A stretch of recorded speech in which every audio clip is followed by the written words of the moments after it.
Hey, what's up mga kakulit? Welcome na naman sa panibagong araw at hugot ng buhay ko. Charot, hindi gayon. Dahil napansin ko nga mga kakulit na madumi at medyo luma na nga itong aming dating gasto. Kaya naman naisipan nga namin ni Papa na bumili na nga kami ng bago. Pero bago nga ang lahat mga kakulit, maagap nga akong gumising ngayong araw at syempre maagap na nga rin akong kakain. At dahil bahaw nga ang aking almusilin ngayon mga kakulit, kaya naman naisipan ko nga ito na initin. Pero nang makita ko nga mga kakulit itong aming dating gasto, imbis na yung bahaw na aking iinitin ang mag-iinit, yung ulo ko yata mga kakulit ang nag-init dahil sa nakita ko. Charot, hindi gayon. Dahil sa sobrang init nga mga kakulit ang ulo ko dahil nga sa nakita ko, dahil yung dating gastob nga namin luma na nga at napakarumi pa. Kaya naman naligo ako para kahit papaano naman lumambig nga ang aking ulo. At para mas mabawasan pa nga mga kakulit ang init ng aking ulo, bibili na nga rin ako ng bagong gastob para nga dito sa ating munting bahay kubo. Pasensya na nga kayo mga kakulit kung medyo makulit at sobrang kulit ng aking voice over ngayon. Dahil ngayong araw nga ay sobrang nag-iinit talaga ang aking ulo. At charot, hindi dapat gayon. So, bali ngayon nga pala mga kakulit, pumunta nga pala kami dito ni Papa sa malayong pinakamalapit kung saan nga kami makakabili ng bagong gasto para nga sa ating munting bahay kubo. Dahil sa nakita ko nga mga kakulit doon sa aming dating gasto, hindi na nga ako magdadalawang isip or magtatatlong isip pa para hindi pa nga yun palitan. Dahil yan naman ang uso ngayong panahon na ito mga kakulit, na pagkatapos kang pakinabangan at pagsawaan, bigla ka na lamang papalitan. Charot, hindi dapat gayon.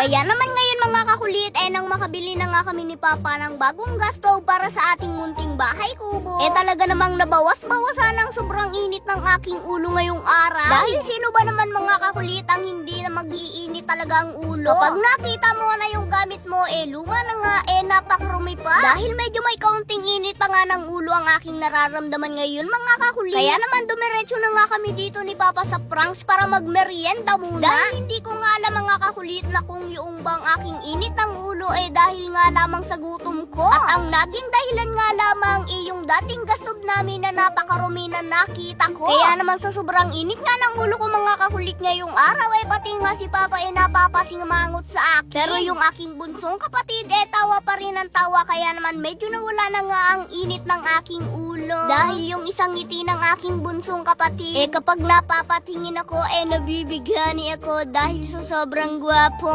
Charot, hindi gayon. Pero syempre mga kakulit ngayon, dahil sa sobrang init nga ng aking ulo, mamimili pa rin nga po ako ng mabibigyan ko ng gift. Basta't mag-follow, like, and share lamang po kayo ng ating mga video. So yun lang, see you next vlog. I love you all mga kakulit. Charot, hindi gayon. Charot!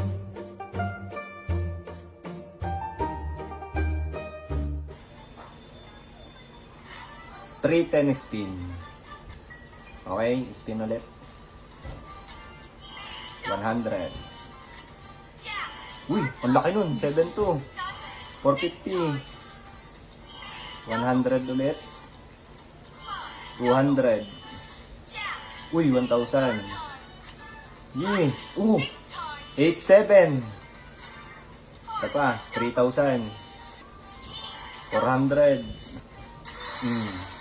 Yan na napanalunan ko ngayon. Diba? 21,750. O diba? Dito lang yan sa PhilBest. Kaya ano pang hinihintay mo? Nasa comment section ng link. Mag-download at mag-register ka na. Pero syempre, be responsibly na ang larong ito. Bawal sa bata kundi para sa matanda lamang. So ngayon, sa unang 10 tao na magre-register at magdi-deposit sa link na to, mamimili ako ng mabibigyan ko ng bonus. Basta screenshot nyo lang at send nyo sa comment section at doon ako mamimili ng mabibigyan ko ng bonus.